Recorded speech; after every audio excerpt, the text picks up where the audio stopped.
अल्लाहु अल्लाहु अल्लाहु अल्लाह। शुरू हो चुका है। पिछला जुमा आपके सामने चूँकि ऐलान किया था कि इस जुमा को ग़ज़वे उहद आपके सामने वजाहत से बयान करना मकसूद है। शव्वाल के महीना में ग़ज़वे उहद रूनमा हुआ। इससे पहले बदर में ग़ज़वे बदर, रमज़ान में ग़ज़वे बदर पेश आया। ग़ज़वे बदर में मक्का के बड़े बड़े सरदार, सूरमा मक्का के, वो कत्ल किए गए और बहुत से घराने काफरों के बड़े बड़े नामवर सरदारों से महरूम हो गए। तो मक्का के लोगों ने कस्में खानी शुरू कर दी।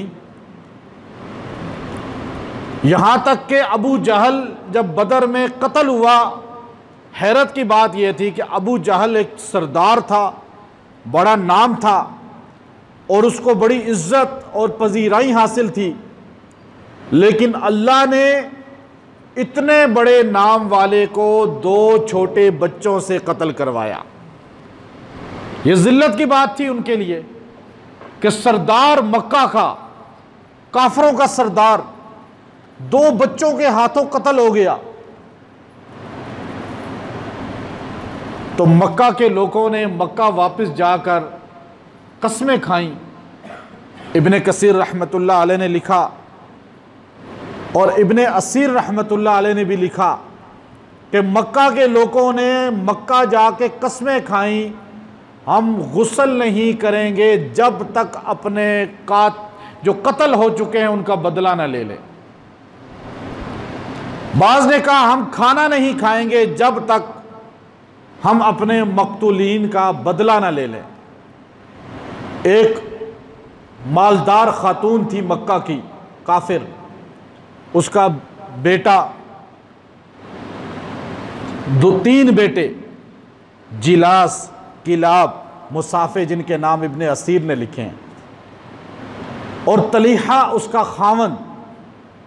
ये पूरे घर के अफराद मक्का से सहाबा और रसूलुल्लाह से लड़ने के लिए निकले तो बदर के मैदान में चारों कत्ल हो गए। सुलाफा कसम खाकर कहने लगी, जो मेरे बेटों और खामद के कातलों को गिरफ्तार करके लाएगा मैं उसको 100 ऊंट तोहफा दूंगी। आप आज के दौर में समझें 100 गाड़ियां। और कसम खाई सुलाफा ने कि मेरे बेटों को कत्ल करने वाला आसम बिन साबित अंसारी सहाबी हैं। बुखारी के अंदर यह पूरी रवायत मौजूद है जो मैं आपको सुलाफा का बता रहा हूं। अब ये सारे किस्से बुखारी में, तिरमिजी में इमाम बुखारी ने नकल फरमाया कि उसने कहा जो आसम बिन साबित अंसारी को गिरफ्तार जिंदा या मुर्दा लाएगा मैं उसको 100 ऊंट दूंगी। और कसम खाई कि मैं उस वक्त तक रात को सोऊंगी नहीं जब तक मैं आसम बिन साबित अंसारी सहाबी की गर्दन काट के उसकी खोपड़ी से गोश्त अलग करके उसकी खोपड़ी के अंदर शराब डाल के ना पी लूं। अब ये कस्में खा ली मक्के वालों ने, अपने ऊपर बहुत सी चीजें लाजिम कर ली। मक्का के मुशरिकीन ने अबू जहल के कत्ल होने के बाद मुश्तरका तौर पे अबू सुफियान को अपना लीडर बना दिया, जो इस्लाम नहीं लाए थे उस वक्त तक। एक रात अमर बिन आस, इकरमा बिन अबू जहल और अबू सुफियान यकजा हुए। उन्होंने कहा बड़ी जिल्लत उठाई है इन मुसलमानों से, बड़ी तकलीफ़ें उठाई हैं हमने मोहम्मद अरबी सल्लल्लाहु अलैहि वसल्लम से। हमारे बड़े बड़े पहलवान, जानिसार किस्म के लोग मारे गए बदर में, ज़लील और रुस्वा हो के हम वहां से भागे। हमें रात को नींद नहीं आती, सुकून नहीं आता, हमें वापस पलटना है, सफ़े हस्ती से इस्लाम को ख़त्म करना है। हमारे घर में पैदा होने वाला हमारा भतीजा अबू सुफियान कहने लगे, उन्होंने हमारे सामने लड़कपन गुजारा, जवानी गुजारी और फिर नबूवत का दावा किया और करते करते उनके साथ ऐसे जानसार हो गए कि ऐसे जानसार ज़मीन व आसमान ने नहीं देखे।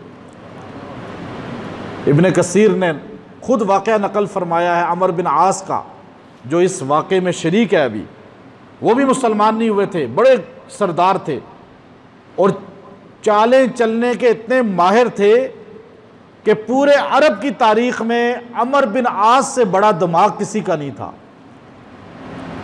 बड़े बड़े बादशाहों को घुमा देते थे, इस तरह इंटेलिजेंस के माहिर थे। अरब की तारीख में अमर बिन आस से बड़ा इंटेलिजेंस का माहिर कोई नहीं गुजरा उस जमाने में। अमर बिन आस हबशा के बादशाहों के पास गए, ईरान के बादशाहों के दरबार में गए, कैसर रूम के दरबार में गए, मिस्र के दरबार में गए, मिकोकस बादशाह के। लेकिन जब वो हुदैबिया में आए सफ़ीर बन के मक्का मुशरिकों के, और हजूर से मुआहिदा कर लिया, मुआहिदा करके जब वापस जाते हैं तो मक्का का मुशरिक पूछता है, बता तूने दरबार रिसालत भी देखा, तूने बादशाहों के दरबार भी देखे, ये रेगिस्तान में दरबार रिसालत, आज हुदैबिया के मकाम पे मैं कई बार गया हूँ, वहाँ जाके आप आधे घंटे से ज़्यादा ठहर ही नहीं सकते, चाहे जितना आपका ईमान क्यों ना मजबूत हो, गर्मी लगेगी, आप वहाँ से भागेंगे। इस दौर में भी एसी में भागेंगे कि एसी में किस तरह बैठूं, पंखे के नीचे जाऊं। वो दरबार हजूर का जो रेत पे लगा था, और सहाबा उस गर्मी में रेत के ऊपर हजूर के इतने वफादार थे कि आज मस्जिद में पंखे एसी में बैठने वाला वफादार नहीं है। अमर बिन आस से पूछा गया, तूने दरबार बादशाहों के देखे, हजूर के दरबार की कोई कारगुजारी सुना। उसने कहा, मैंने कैसर का दरबार देखा, किसरा का दरबार देखा, नजाशी का दरबार देखा, मैंने मिकोकस का दरबार देखा, बड़े बड़े बादशाहों के दरबार देखे। जो दरबार हजूर का देखा, ऐसा दरबार किसी का नहीं देखा। और जो दरबारी रसूलुल्लाह के देखे, ऐसे किसी के नहीं देखे।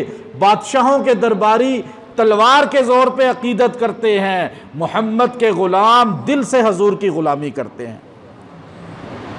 हजूर के सहाबा ऐसे गुलाम थे कि अमर बिन आस मक्का का मुशरिक उस वक़्त काफिर गवाही दे रहा है, जिसको हदीस की किताबें रवायत कर रही हैं कि वो कहने लगे, मैंने देखा हजूर चलते हैं तो सहाबा पीछे हो जाते हैं, हजूर उठते हैं तो सारे खड़े हो जाते हैं, हजूर बैठते हैं तो सारे इर्द गिर्द बैठ जाते हैं, हजूर अलैहिस्सलाम वज़ू करने लगते हैं तो सहाबा एक कतरा पानी का ज़मीन पे नहीं गिरने देते। यहाँ तक के दो जहाँ के सरदार अगर थूक भी निकालते हैं तो सहाबा हाथों में ले लेते हैं। ऐसे मोहब्बत करने वाले अब मुशरिक इकट्ठे हुए, इन्होंने तो बदर में हमारे बड़े मार दिए, कैसे बदला लें। जमादिल ऊला में 3 हिजरी में उन्होंने अपना एक काफिला तिजारती इराक के रास्ते शाम भेजा, और उसमें काफ़ी तादाद में लोग थे। हजूर सल्लल्लाहु अलैहि वसल्लम ने ज़ैद बिन हारसा सहाबी को अमीर लश्कर बनाकर कहा, जाओ उस काफिले को रोको और उससे सामान ले लो और इनको गिरफ्तार करो। क्योंकि बदर के बाद ये हुआ, बदर के बाद मुसलमानों के हौसले बुलंद हो गए थे, बेशुमार गज़वात हुए, गज़वा गुतफान हुआ, हमरुल असद हुआ, बड़े बड़े गज़वात हुए। उसके बाद अब सहाबा, चूँकि अल्लाह ने इस्लाम को तरक्की देनी थी, रसूलुल्लाह ने अपनी ज़िंदगी में 27 गज़वात लड़े हैं बेनफ्स नफीस, बाकी में शिरकत अपने सहाबा भेजे हैं। अब गज़वात उसको कहते हैं जिसमें हजूर ख़ुद गए हों, 27। तो आपने जब इन सहाबी को भेजा तो वो नजद के मकाम पे एक चश्मे के किनारे पड़ाव डाला हुआ था, तो आपने घेरा डाला तो वो सारे भाग गए। एक उनका रहबर था फुराद इब्न हय्यान, उसका नाम इब्न कसीर ने लिखा कि फुराद इब्न हय्यान जो था वो काफरों का रहबर था, सारे भागे सामान छोड़कर, तो फुराद पकड़ा गया, उसने तौबा भी की, कलमा भी पढ़ा। तकरीबन 1,00,000 दिरहम के मुताबिक सामान वहाँ से मुसलमानों के हाथ आया। अब ये सारा वाक़या जब मक्का पहुँचा तो ये तीनों यकजा हुए, इकरमा, अमर बिन आस, अबू सुफियान। उन्होंने कहा या तो इस्लाम को ख़त्म करेंगे या हम ख़त्म होंगे। आज भी बहुत लोग ये चाहते हैं इस्लाम को ख़त्म, मस्जिदों को ख़त्म, मदरसों को ख़त्म, उलमा को ख़त्म। नहीं ख़त्म होंगे। मक्का का मुशरिक भी यही चाहता था, वो ख़त्म हो गया, इस्लाम वाले ख़त्म ना होंगे, ना कोई कर सकेगा। मदारिस मसाजिद ख़त्म ना होंगी, ना कोई कर सकेगा। अब उन्होंने वहाँ से तैयारी की, शव्वाल के महीना में मदीना मनव्वरा की तरफ शुरू कर दिया अपना रुख। हजूर ने मशवरा किया कैसे लड़ें। सहाबा इकराम रज़ी अल्लाह तआला अन्हुम अजमईन फरमाने लगे, या रसूल अल्लाह, मदीना से बाहर निकलते हैं, मदीना के अंदर जो है वो हमारे घर हैं, बच्चे हैं, अब हम अपने घर में मोर्चा बना के लड़ेंगे तो नुकसान हमारा ही होगा। काफरों को क्या नुकसान है, वो तो उधर से पत्थर मारेंगे तो हमारे छत टूटेगी, हमारे बच्चे ज़ख्मी होंगे, औरतें ज़ख्मी होंगी, हमें बाहर निकलना चाहिए। हजूर अक़दस सल्लल्लाहु अलैहि वसल्लम सहाबा की जमीयत के साथ अपने मदीना मनव्वरा से बाहर निकले, शहर मदीना से जबल उखद के दामन में पहुंच गए, जहां पहाड़ उखद है, लंबा पहाड़ है। मुस्लिम शरीफ की हदीस है, रसूलुल्लाह सल्लल्लाहु अलैहि वसल्लम ने फरमाया, मैं इस पहाड़ से मोहब्बत करता हूँ, ये पहाड़ मुझसे मोहब्बत करता है। पहाड़ ने हजूर से मोहब्बत का हक भी अदा किया। जबल उखद में जब आप यहाँ से जाते हैं, जब मस्जिद नबवी की तरफ से डबल रोड जाती है, तो आप जाते जाते पहले एक पहाड़ी आती है छोटी सी, उसे जबल रम्माद बोलते हैं। लोग उसी पहाड़ी को उखद समझ के वहाँ पे ऊपर जाना शुरू कर देते हैं, हालांकि उस पे जाना ना इबादत है, ना मुस्तहब है, ना जाना चाहिए। क्यों? वो पहाड़ी पे ना रसूलुल्लाह गए, बल्कि उसी पहाड़ी से पलट के काफरों ने हजूर और सहाबा पे हमला किया था। वो पहाड़ी तो हमले का मूजिब बनी थी। जबल उखद तो पीछे है। अब इस पहाड़ी पे यहाँ पहुँचे, हजूर अलैहिस्सलाम ने 50 अफराद का दस्ता कायम किया। सईद इब्न जुबैर रज़ी अल्लाह ताला, अब्दुल्ला इब्न जुबैर, उनको वहाँ पे अमीर बनाया और आपसे कहा कि आपने इन पहाड़ी को छोड़ना नहीं है, छोटी पहाड़ी है, आराम से बंदा ऊपर चढ़ सकता है और है भी मस्जिद नबवी की तरफ।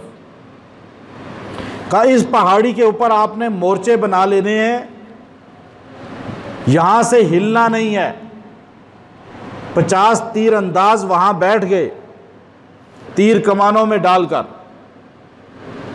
हजूर अलैहिस्सलातु वस्सलाम, नीचे मैदान है, खुली जगह है, इस छोटी पहाड़ी और बड़े पहाड़ उखद के दरमियान मैदानी जगह है। वहाँ पर काफरों का पड़ाव उस तरफ था, इस तरफ मुसलमानों का खैमे थे। लड़ाई जब शुरू होती है, लड़ाई के दौरान मुसलमान 1000 की तादाद में थे और वो 3000 से ज़ायद थे। मुसलमानों के जहन में, कुछ अफराद के जहन में ये चीज़ आई, हम 313 थे तो गालिब आ गए, आज तो 1000 हैं। अल्लाह तबारक व तआला मुनाफिकों को ईमान वालों से अलग करता है हमेशा। अल्लाह ताला ने ऐन जंग के दौरान, जब काफिर सामने हजूर अलैहिस्सलाम ज़िरा बांध के, असला बांध के मैदान में निकल आए,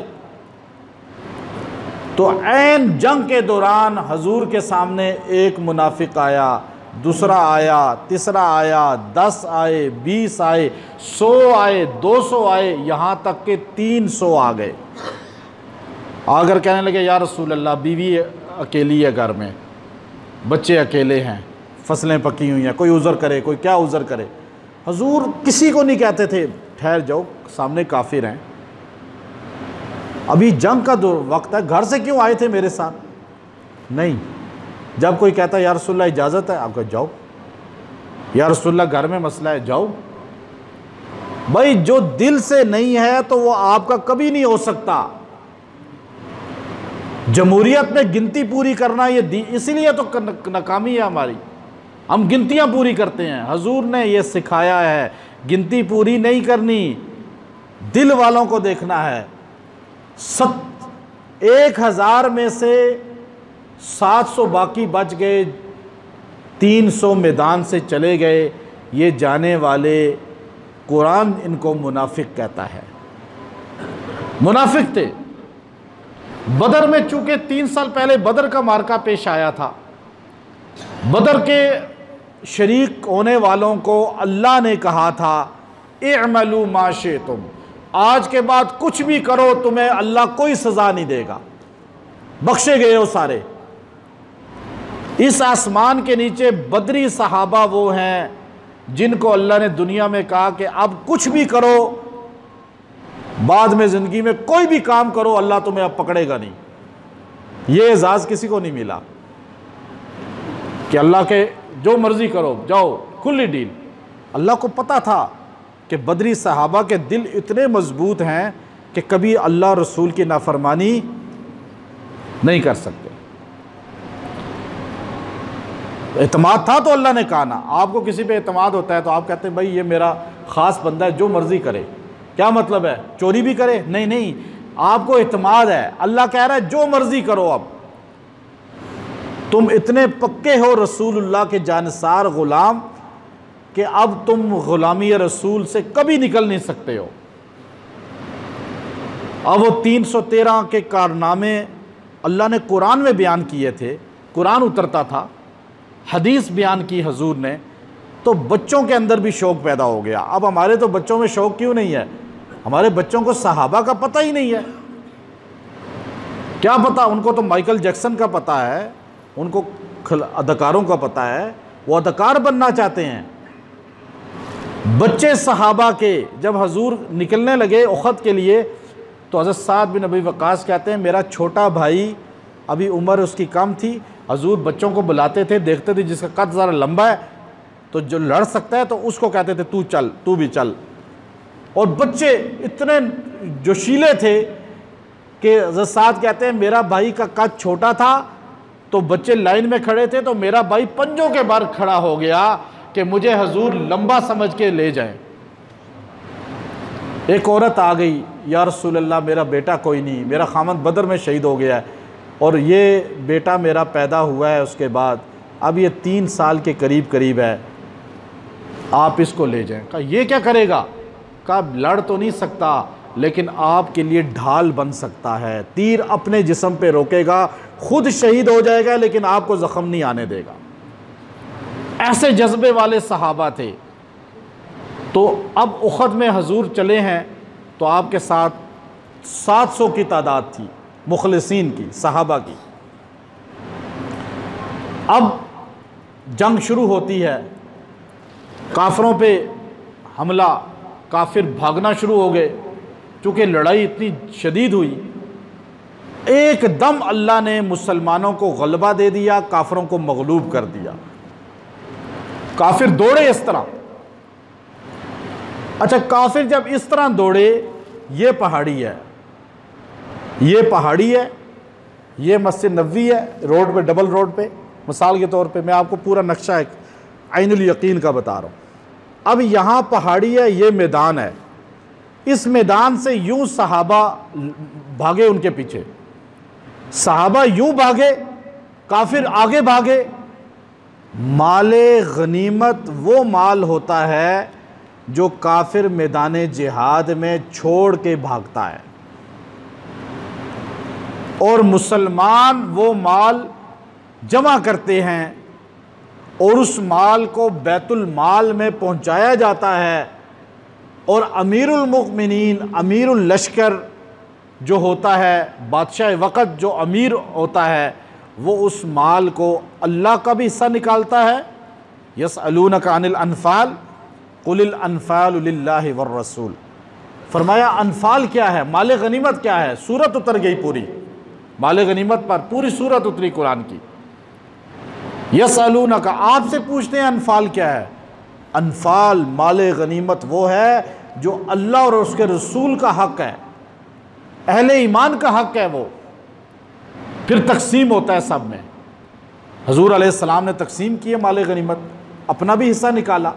ये खैबर जो है, ये बाग़ फदक जिसे बोलते हैं, खैबर से बाग़ फदक मिला था, जिसे बाग कहते हैं फदक का, ये हजूर के हिस्से में वहाँ से आया था। तो माल गनीमत इतना लोगों को क्या पता, बेचारा आज दीनदारों को भी, बेदीन को क्या पता होगा कि लूट मार और माल गनीमत में क्या फ़र्क है। ये लूट मार नहीं होती, इसे क्या कहते हैं, माले। अब ये हजूर अलैहिस्सलातु वस्सलाम ने सहाबा इकराम जब भागे इस तरह उनके पीछे, तो काफिर और आगे भागे, यूं भाग रहे दूर चले गए। सहाबा इकराम ने कहा अब तो काफिर भाग गए, जब काफिर भाग जाए, दुश्मन भाग जाए, तो फिर क्या करें, माल ही इकट्ठा करना है आपने, उनका जो बचा हुआ माल है, घोड़े, मवेशी, असला, जो कुछ है, वो सारा इकट्ठा करना शुरू किया। पहाड़ी पे जो इधर बैठे हुए थे लोग, वो सारे देख रहे हैं, नीचे सारा नज़र आ रहा है कि काफिर मैदान से भाग चुके हैं, अब ये खाली हो गया मैदान, क्योंकि भाग गए थे काफिर। तो ये लोग जो पहाड़ पे बैठे हुए थे, इन्होंने कहा आपस में, देखो हजूर ने कहा था यहाँ जमना, यहाँ पहरा देना, काफिरों को इधर से रोकना, काफिर भाग गए, जंग ख़त्म हो गई, हजूर का हुक्म पूरा हो गया। अब हम नीचे उतरते हैं, सारे लोग माले गनीमत जमा कर रहे हैं, हम भी माले गनीमत को जमा करते हैं। याद रखें, लूट मार नहीं थी। क्यों लूट मार उससे नहीं कहेंगे? लूट मार किसे कहते हैं कि मैं अगर पैसे यूँ फेंकूं तो आप सारे उसे इकट्ठे करने के लिए सारे टूट पड़ें, कि किसी को, मैं अगर यहाँ मिसाल के तौर पे हज़ार के 100 नोट फेंकता हूँ, तो आप में से किसी को हिस्से में 5, किसी के 10, किसी का 1, किसी के कुछ भी नहीं आएगा, क्योंकि आप सारे टूट पड़ेंगे। इसे लूट मार कहते हैं कि वो पैसा आपका हुआ ना। माले गनीमत में ऐसा नहीं होता कि वो आपने जो चीज़ उठा ली वो आपकी हो गई, नहीं, आप सारी चीज़ें उठाएंगे, बैतुल माल में जमा कराएंगे। इसे लूट मार तो कहा ही नहीं जाएगा,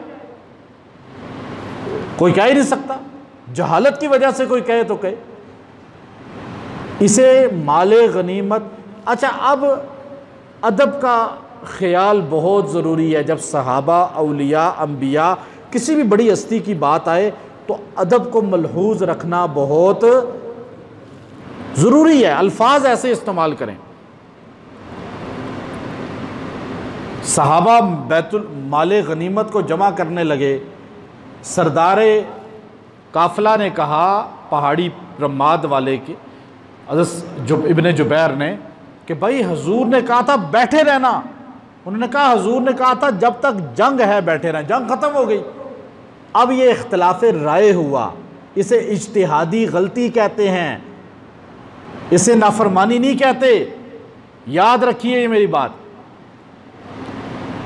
इसे नाफरमानी नहीं कहेंगे, इसे इज्तिहादी गलती कहेंगे। कि हजूर ने यह तो नहीं कहा था कि आप शाम तक बैठे रहना, कहा हजूर ने कहा अब जंग ख़त्म होगी, सामने दुश्मन नज़र ही नहीं आ रहा, नीचे मैदान में नज़र ही नहीं आ रहा था। आप अगर वहाँ जाके, मैं खड़े होकर देखता हूँ ये सारी चीज़ें, मैं फिर हदीसें वहाँ पे सामने यूँ मुवाजना करता हूँ इन चीज़ों का। अब वो सारे लोग तकरीबन 8-10 रह गए ऊपर, बाकी नीचे उतरे, माल जमा करने लगे।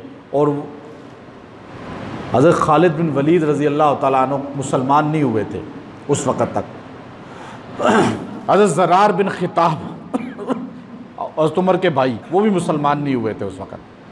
चंद और लोग जो गोरीला जंगों के माहिर थे, उन्होंने जब मुसलमान यूं पीछे आधे भाग गए काफिरों के, काफिर दूर तक गायब हो गए, मुसलमान भी गायब हो गए, कुछ यहाँ पर जमा करने में लग गए। अब लाजिम बात है जमा ही करना था, बाकी गायब हो गए सारे काफिरों के पीछे। काफिर कई किलोमीटर दूर चले गए।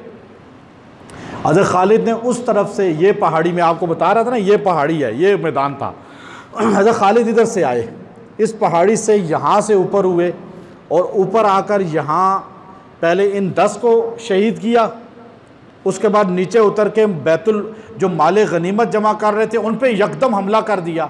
उनका असला नहीं था पास, नीचे रखा हुआ था, किसी ने बांधा हुआ था, हाथ में तो नहीं था। यकदम जब हमला हुआ और 40-50 आदमी टूट पड़े काफिरों के, तो ये भी बुखला गए, ये भी भागे। और इधर से पीछे जो मुसलमान भाग रहे थे काफिरों के, उन मुसलमानों के पीछे भी काफिर कुछ घोड़े लेके भाग गए, पीछे से जाके मुसलमानों पे हमला किया। अब आगे जो काफिर भाग रहे थे उन्होंने देखा कि पीछे से हमारी मदद आ गई, तो वो भी अपना रुख वापस मोड़ के मुसलमानों पे टूट पड़े। अब आपको बात समझ आ रही है मेरी? ऐसे आपको कभी किसी ने समझाया नहीं होगा, आपने यही सोचा होगा पता नहीं मुसलमानों ने क्या किया। ये मैं आपको नक्शा खींच रहा हूँ पूरा हदीस का, और वहाँ देख कर हर चीज़ का। अब आगे से काफिरों ने इधर हमला वापस मुड़ के किया, पीछे वाले काफिरों ने यूं हमला किया, बीच में फंस गए कौन? और उधर जो लड़ रहे थे वो भी, जो माले गनीमत इकट्ठा कर रहे थे, उन पर भी काफिर एकदम टूट पड़े। अब आप मुझे बताएं 700 और 3000 का क्या मुकाबला? अब ये थोड़ी सी गफलत थी, ना नाफरमानी थी, ना इसमें कोई कसूर था, गफलत थी। और जंगी तदबीर उन्होंने अपनाई काफिरों ने मुसलमानों पे। अब आप मुझे बताएं, हजूर अलैहिस्सलाम यहाँ थे मैदान में जमले रमादा के नीचे, चूँकि काफ़ी सहाबा बड़ी तादाद में उधर चले गए थे। कहते हैं जी हजूर को अकेला छोड़ दिया उखद में। अल्लाह के बंदो पूरी बात तो समझे आप पहले। सारा लश्कर 700 टोटल तादाद थी, उनमें से काफ़ी बड़ी तादाद काफिरों के पीछे चली गई थी, उनको हाँकते हुए, मारते मारते मारते इस तरह। थोड़े से माले गनीमत के पास थे, थोड़े से पहाड़ी पर थे। अब ये बिखर गए थे, तो हजूर अलैहिस्सलाम मैदाने उखद के पास नीचे अकेले। अब हजूर अलैहिस्सलाम आवाज़ दे रहे हैं सहाबा को, सहाबा आपके गिर्द जमा होने लगे। अमर मुसअब बिन ज़ुबैर सहाबी आपके मुशाबे थे, बिल्कुल चेहरा आप जैसा था। हज़रत मुसअब को एक काफिर ने कत्ल किया। उसी दौरान इब्ने कुमिया उसका नाम था, बाज़ ने दूसरा, उसने ऐलान किया मैंने मोहम्मद रसूलुल्लाह को नाउज़ुबिल्लाह शहीद कर दिया। अच्छा, चूँकि मुशाबे थे तो फैल गई बात पूरे जंग में। अब जंग में जर्नैल के बारे में ये बात फैल जाए और फिर दो जहां के सरदार के बारे में, तो हौसले कितने पस्त होंगे। अब ये बात इतनी फैली कि सहाबा ने कहा कि अब तो जान देनी है, बस अब तो जिंदा रहने का फ़ायदा ही नहीं। अब सहाबा लड़ना शुरू हुए, लेकिन एक ख़ातून जिसके 4 बेटे, उम्मे अमारा 4 बेटे, खामन शहीद हो चुका था, जब वो आ रही थी उसको किसी ने कहा कि तेरा बेटा शहीद हो गया। एक उसने कहा कोई बात नहीं, आगे बढ़ रही है। एक ने रोका, कहा तेरा दूसरा बेटा शहीद, उसने कहा कोई बात नहीं, आगे तीसरा बेटा, चौथा बेटा, यहाँ तक कि आखिर में उसको कहा तेरा खामद भी कत्ल हो गया, शहीद हो गया। उसने कहा कोई बात नहीं, आगे बढ़ती गई। वहाँ पहुँची जहाँ हजूर के बारे में इत्तला थी कि ज़िंदा हैं। हजूर के चेहरे को देखा, ज़ख्मी था, लेकिन हजूर के चेहरे को देखकर कहने लगी या रसूल अल्लाह, मुझे अपने बेटों का अफसोस नहीं, गम नहीं है, मुझे आपको देखकर सारे गम ख़त्म हो चुके हैं कि आप ज़िंदा जावेद हैं। अब ये जज्बा था। अब सहाबा कत्ल होना शुरू हुए। 70 सहाबा उस मैदान में, नीचे जो मैदान था रमादा के नीचे, उस मैदान में 70 सहाबा शहीद हुए। आज 70 की कब्रें हैं वहाँ पर, जबल उहद के नीचे 70 शहदा की कब्रें हैं उस पूरी चारदीवारी के अंदर। और एक एक नामवर सहाबी था वहाँ। नामवर आदमी बदर में काफरों का कत्ल हुआ, यहाँ नामवर सहाबा शहीद हुए। फिर हज़रत अमीर हमज़ा रज़ी अल्लाह तआला के 70 टुकड़े किए गए थे, कलेजा चबा दिया गया था। हजूर ने रोते हुए कहा, मैं 70 टुकड़ों के बदले में 70 काफिरों का इसी तरह मुसला करूँगा, जैसे उनका जिस्म बिगाड़ूँगा। कुरान उतरा, फ़आक़िबू बिमिस्लि मा उक़िबतुम बि वला इन सबरतुम लहुव खैरुल लिस्साबिरीन। मेरे नबी, जितना उन्होंने जुल्म किया आप उतना कर लें, सब्र करें तो अल्लाह पसंद करता है सब्र करने को, बेहतर है सब्र। हजूर ने फरमाया मैं सब्र करूँगा। 70 मरतबा नमाज जनाजा अपने चचा की पढ़ाई। दूध एक ही औरत का पिया था आप दोनों ने, हजूर ने और चचा ने, मोहब्बत थी बड़ी। हजूर अलैहिस्सलातु वस्सलाम के सहाबा की यूं लाशें पड़ी हुई थी, ज़ख्मी शहीद लाशें पड़ी हुई हैं। हजूर अलैहिस्सलाम ने हज़रत नुअमान से कहा, जाओ तलाश करो साद रज़ी अल्लाह तआला को, रबी। बुखारी शरीफ के अंदर हदीस है। हज़रत नुअमान तलाश करते करते लाशों को देखते थे, ज़ख्मियों को देखते थे, नज़र नहीं आए। ज़ोर से मैदान में खड़े होकर आवाज़ लगाई, हज़रत साद बिन रबी, हजूर का सलाम आया है तुम्हें, हजूर ने तुम्हारे लिए पैगाम भेजा है। यूं हाथ ऊपर किया ज़ख्मियों में से। जब आप करीब गए तो साद इब्न रबी के आखिरी लम्हात थे। इमाम बुखारी लिखते हैं, हज़रत साद वफ़ात के वक़्त बीवी बच्चों को याद नहीं किया। वो लम्हात में आपने अपने नोमान इब्न बशीर से फ़रमाया, कै नोमान, मैं अंसार कबीले का सरदार हूँ, जा रहा हूँ दुनिया से, लेकिन तू एक मेरा पैगाम कबीला अंसार तक पहुंचा देना कि रसूलुल्लाह सल्लल्लाहु अलैहि वसल्लम का साथ ना छोड़ना, चाहे तुम सारे कत्ल कर दिए जाओ। ये पैगाम देकर हज़रत साद वहीं फौत हो गए। हजूर अलैहिस्सलाम यूं खड़े हुए थे, सहाबा को पुकार रहे थे, तो एक इब्ने कुमिया ने यूं बड़ा पत्थर उठाया। अगर आप वहाँ जाए ना उस जगह, तो मस्जिद बड़ी बन गई है, बहुत बड़ी मस्जिद बन गई है। उसके बिल्कुल सामने जबल उहद की तरफ इस तरह एक जनरल स्टोर है और उसके साथ गली ऊपर जाती है। तो आपको इसलिए बता रहा हूँ कि आपको इंशाअल्लाह यहाँ में से कोई होगा ऐसा जिसको मैंने वहाँ आंखों से दिखाई होंगी सब चीज़ें। इस इलाके काफ़ी लोगों को दिखाई हैं। ये जब शोहदा 70 का मज़ार है। रोड क्रॉस करके जबल उहद की तरफ आए, जैसे ही डबल रोड क्रॉस करेंगे, क्रॉस करते ही गली जा रही है ऊपर पहाड़ की तरफ, तो गली से पहले रोड पे ही एक जनरल स्टोर है, बुकाला।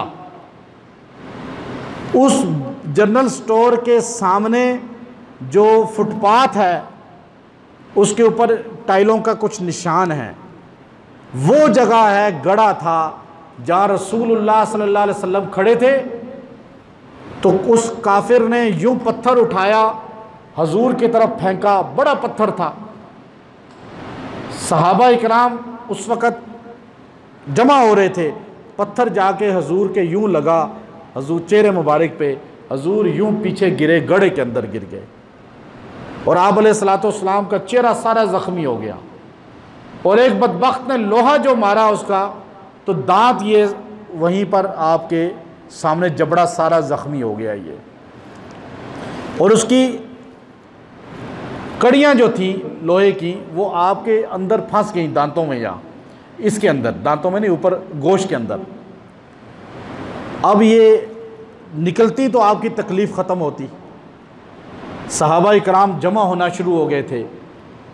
तो हज़रत उबैदा बिन जर्राह रज़ी अल्लाह तआला अन्हु ने आगे बढ़े और आगे बढ़ के अपने दांतों से हजूर के इधर से वो कड़ियाँ निकाली, यूँ खींचनी शुरू की। अब सहाबा का मकाम देखिए, हजूर अलैहिस्सलाम, हम तो ख्वाब में देखना चाहते हैं खाली। सहाबा ने बोसे किस तरह लिए चेहरा अनवर के, और कुर्बानी देखिए। हज़रत उबैदा ने जब यहाँ कड़ियों में अपने दांत, ये सामने वाले 2 दांत बड़े कीमती होते हैं इंसान के, अगर ये दांत टूट जाएं तो इंसान बयान नहीं कर सकता, गुफ्तगू में बड़ा मुश्किल होती है, खाने में बड़ी तकलीफ़ होती है, और यही दांत में ताकत ज़्यादा है। उबैदा बिन जर्राह ने हजूर के इन कड़ियों में अपने दांत परो दिए, दाखिल किए, और बड़े तरीके से सुकून से उन कड़ियों को बाहर निकाला, लेकिन उस खींचने में उनके दोनों दांत टूट गए। हजूर अलैहिस्सलाम ने दुआ देते हुए कहा, उबैदा अल्लाह तुझे सिला दे। कहते हैं ये दांत खूबसूरती हैं, लेकिन उबैदा इन दो दांतों के टूटने की वजह से पहले से हसीन लगते थे। हजूर अलैहिस्सलाम को उठाया गया, चंद सहाबा आपके गिर्द थे। जब आप वो मैंने आपको दुकान बताई ना, अब उस दुकान से गली अंदर जा रही है, ये वो रास्ता है जहाँ हजूर अलैहिस्सलाम ज़ख्मी हालत में चले हैं। यूँ गली से चलते जाएं आपको महसूस भी होगा। हजूर को सहाबा लेके चले, अब आपके गिर्द चंद सहाबा थे, चंद सहाबा, अबू बकर, उमर, अबू दुजाना, हज़रत नुअमान, ये सहाबी आपके साथ थे, हज़रत तलहा। हजूर अलैहिस्सलाम आगे, थोड़ा सा आगे गए, उखद थोड़ा फासले पर है, 30-40 मीटर के फासले पे होगा, 50 मीटर होगा। हजूर अलैहिस्सलाम को वहाँ पे घेर लिया काफरों ने। अब अबू दुजाना सहाबी वो हैं जिनको रसूलुल्लाह ने यूँ टहनी दी, अबू दुजाना ने अपने हाथ में पकड़ी तो वो टहनी जो है तलवार बन गई। हदीस के अंदर आता है अबू दुजाना सहाबी लड़ते लड़ते लड़ते लड़ते लड़ते आपके हाथ शल हो गए थे। हजूर अलैहिस्सलाम को यूँ थामा हुआ था एक सहाबी ने। हज़रत अबू दुजाना यूँ हजूर की तरफ हाथ करके खड़े हो गए, हदीस मुस्लिम शरीफ की है। अबू दुजाना यूँ खड़े हुए, पुश्त हजूर की तरफ नहीं की कि अगर मैं पीठ हजूर की तरफ करता हूँ गुस्ताखी हो जाएगी। सहाबा से अदब सीखना चाहिए हमें। हजूर की तरफ चेहरा किया, मुहद्दिसीन ने कहा कि हजूर का चेहरा देखते हुए ऐसा अल्लाह ने उनको सुकून अता फरमाया था कि उनकी पुश्त पर 100 से ज़्यादा तीर लगे, उनको तकलीफ़ नहीं हुई।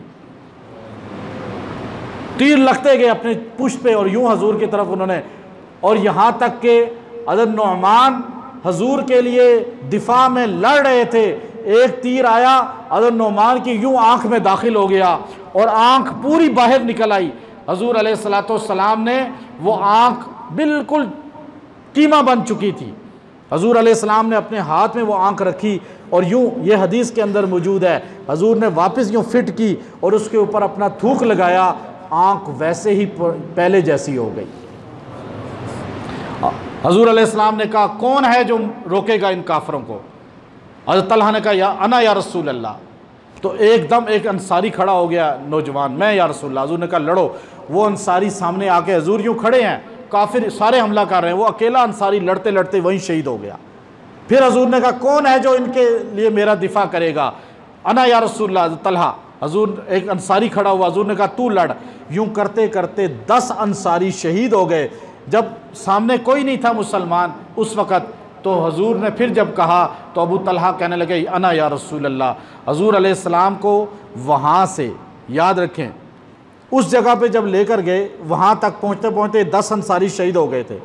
आप जब उस गली से अंदर जाएंगे तो आपको दाएं तरफ, मैं जब पहले गया उस वक़्त चट्टान बिल्कुल सालम थी, हर बंदा उसके साथ अंदर भी गार में जाता था, चट्टान पे हजूर के सर मुबारक के निशानात भी देखता था। फिर 1-2 साल के बाद वहाँ पे गिराज बना दिया, चादरें आ गई, चट्टान को देखने के लिए थोड़ी तक्को-दो करनी, बिल्कुल उसको सील कर दिया सऊदी हुकूमत ने। बिदअत कहते हैं। उस चट्टान के पास पहुँच के हजूर इतने ज़ख्मी थे, दंदान शहीद, सर मुबारक ज़ख्मी, तो आप अलैहिस्सलाम को यूं बिठाया, चट्टान आप देख सकते हैं उसी गली में, ये सारा कुछ अंदर है, उस गली से अंदर जाएं तो चट्टान यूं दाएं हाथ पे आएगी।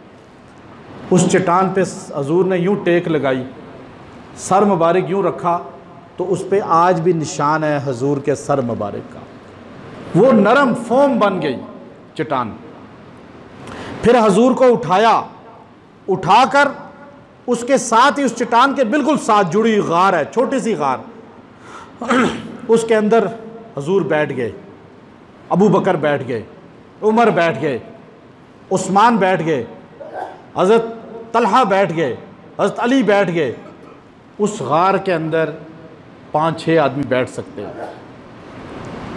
चट्टान बहुत ऊंची है, बहुत ऊंची चट्टान है वो, उसके अंदर बैठ जाए तो उसके ऊपर बहुत ऊंची है। हदीस के अंदर आता है बुखारी शरीफ में, अबू सुफियान अपने लश्कर के साथ उस चट्टान के ऊपर, अब ये नीचे बैठे हुए हैं हजूर अंदर, इसके ऊपर चट्टान के बिल्कुल ऊपर अबू सुफियान लश्कर के साथ आके खड़ा हो गया। हदीस सही हदीस, अकीदा समझिए। अबू सुफियान ने वहां खड़े होकर कहा, फिल कौमी मोहम्मद। अब उसको नहीं पता नीचे चट्टान के कौन है, लेकिन उसने नारा लगाया, क्या तुम में मोहम्मद सल्लल्लाहु अलैहि वसल्लम मौजूद हैं? हजूर ने यूं किया, आज तुमर को बोलना नहीं। हदीस के सही हदीस बता रहा हूं आपको, जिसको बुखारी मुस्लिम नकल कर रहे हैं। फिर हजूर ने रोका। अबू सुफियान ने ऊपर से अपने लश्कर के साथ नारा लगाया, फिल कौमी अबू बकर, क्या तुम में अबू बकर मौजूद है? हजूर ने फिर यूं इशारा किया सहाबा को, खामोश। जख्मी थे सारे सहाबा। अब वो बुलवाना चाह रहा था कि क्या मोहम्मद जिंदा हैं, अबू बकर जिंदा हैं। फिर उसने नारा लगाया, फिल कौमी उमर। फिर उसने कहा, फिल कौमी उस्मान। फिर आपने 3 बार उसने सहाबा का और एक हजूर का। काफिर है, मुशरिक है, दुश्मन है, उसको भी पता है हजूर के बाद अबू बकर है, अबू बकर के बाद उमर है, उमर के बाद। आज के इंसान को नहीं पता कि हजूर के बाद खलीफा कौन है। काफिर को पता है। हदीस सही बता रहा हूं आपको। बूढ़ी आ गई, या रसूल अल्लाह, हदीस सही, या रसूल अल्लाह मैं बड़े दूर से आई हूँ मसला पूछने, अगर अगले साल आऊँ आप ना हो तो किससे पूछूँ? कहा अबू बकर से पूछना। कहा वो भी ना हुए तो फिर किससे पूछूं? उमर से पूछना। वो भी ना हुए तो उस्मान से पूछना। तो ये बात तो रसूलुल्लाह ने भी कह दी कि मेरे बाद कौन है। अब वो जब उसने 3 नारे लगाए ना, चौथा हजूर का भी नाम लिया, हजूर ने खा खामोश, तो उसने नारा लगाया, अहल हुबुल, अहल हुबुल, अहल हुबुल, हमारा हुबुल बुत कामयाब हो गया, बुलंद हो गया। लना उज़्ज़ा वला उज़्ज़ा लकुम, हमारे लिए उज़्ज़ा खुदा है, तुम्हारे पास उज़्ज़ा नहीं है, इसलिए शिकस्त हुई। अब उमर बिन खत्ताब से रहा नहीं गया। आपने फरमाया, अल्लाहु आला अजल, लना अल्लाहु मौलाना वला मौला लकुम। आपने फरमाया अल्लाह हमारे पास मौला है, तुम्हारे पास अल्लाह जैसा मौला नहीं। नारा लगाया, फिर काफिर टूट पड़े। अब वहाँ सहाबा काफिरों से लड़ने लगे। हजूर तादाद कम थी उस जगह पे, चूँकि मैं आपको बता रहा हूँ ये अंदर जगह है, बाहर लड़ रहे थे सहाबा ज़्यादा बड़ी तादाद में काफिरों से, ये आगे की तरफ थे। उस मकान तो नहीं थे, आज तो मकान बन गए वहाँ। अब ये लड़ रहे हैं, तो उस वक़्त हजूर का दिफा करने वाला एक सहाबी साथ मौजूद था, अबू तलहा। बाकी लड़ रहे थे। उस सहाबी अबू तलहा ने हजूर को यूँ कंधे पे उठाया, कंधे पे। अब बूढ़ा आदमी बूढ़े आदमी को कैसे उठा सकता है? आप खुद सोचिए, हदीस के अंदर मौजूद है। हजूर को यूं कंधे पे उठाया कि पना दूसरी की तरफ ले जाऊं। ये जो है ना जगह, यहाँ से आप जब आगे जाएं पहाड़ी की तरफ, तो रास्ते में एक छोटी सी जगह है, इसे मस्जिद फसहबाज बोलते हैं। छोटी सी जगह है 10 मुसल्लों की। हजूर ने यहाँ 2 नमाज़ें पढ़ी हैं। मस्जिद नहीं बनी हुई, मुसल्ला इस तरह बना हुआ है, पत्थरों का, बस पत्थर रखे हुए, वहाँ 2 नमाज़ें पढ़ी हैं। उसके बाद आगे पहाड़ी है उखद की, उसके ऊपर चढ़ के इस तरह एक गार आता है, गार। उस गार में हजूर को ले जाना चाहते थे। अब बिल्कुल बंद कर दिया है वो गार भी। मैं तो अंदर कई बार गया, उसमें बड़ी मुश्किल से जाना पड़ता है। अब यहाँ से हजूर को अबू तलहा ने यूं कंधों पे उठाया। जब उस तरफ जाने लगे तो काफिर टूट पड़े। अबू तलहा ने यूं नीचे उतारा, दोनों हाथों से लड़ते लड़ते काफिरों को पीछे हटाया। जब काफिरों को पीछे हटाया तो हजूर ने फरमाया, अबू तलहा वजबत, जन्नत तुझ पे वाजिब हो गई। फिर अबू तलहा ने हजूर को उठाया, फिर थोड़ा आगे गए, फिर काफिर हमला आवर हुए, फिर नीचे बैठाया, फिर लड़े दोनों हाथों से। फिर हजूर ने फरमाया वजबत। 3 मरतबा अबू तलहा इसी तरह लड़ते लड़ते हजूर को ऊपर ले गए गार तक। तीनों बार हजूर ने फरमाया अबू तलहा तुझ पर जन्नत वाजिब हो गई। उस गार के अंदर जब हजूर को लिटाया गया ज़ख्मी हालत में, वो गार आज भी मौजूद है, ज़ख्मी हालत में जहाँ हजूर को लिटाया गया वहाँ हजूर को बिठाया गया, वो गार के अंदर आज भी नूरानियत है, वो खुशबू मौजूद है, और उस गार के अंदर जब हजूर गए तो महफूज हो गए। ये उखद का पूरा वाक़या है आपके सामने। अल्लाह ने इसके ज़रिए मुसलमानों को एक नया मैसेज दिया, बहुत सबक दिया। उखद में अल्लाह ने इसकी कुर्बानियों से सिले भी दिए कि सैयद-उश-शुहदा का लक़ब हज़रत हम्ज़ा को मिला, तमग़े मिले सहाबा को, एवार्ड मिले सहाबा को, हज़रत मुसअब बिन उमैर और दीगर सहाबा। फिर वहाँ पर जो लोग शरीक हुए अल्लाह तबारक व तआला ने उनको भी एज़ाज़ात अता फ़रमाए। तो जबले ये ग़ज़वा उखद जो है ये रूनमा हुआ, और इसके बाद फिर ग़ज़वात मज़ीद भी हुए। अल्लाह तबारक व तआला हमें समझ के तौफ़ीक़ अता फ़रमाए, ग़ज़वात को समझ। अल्लाहु अल्लाहु अल्लाहु अल्लाह।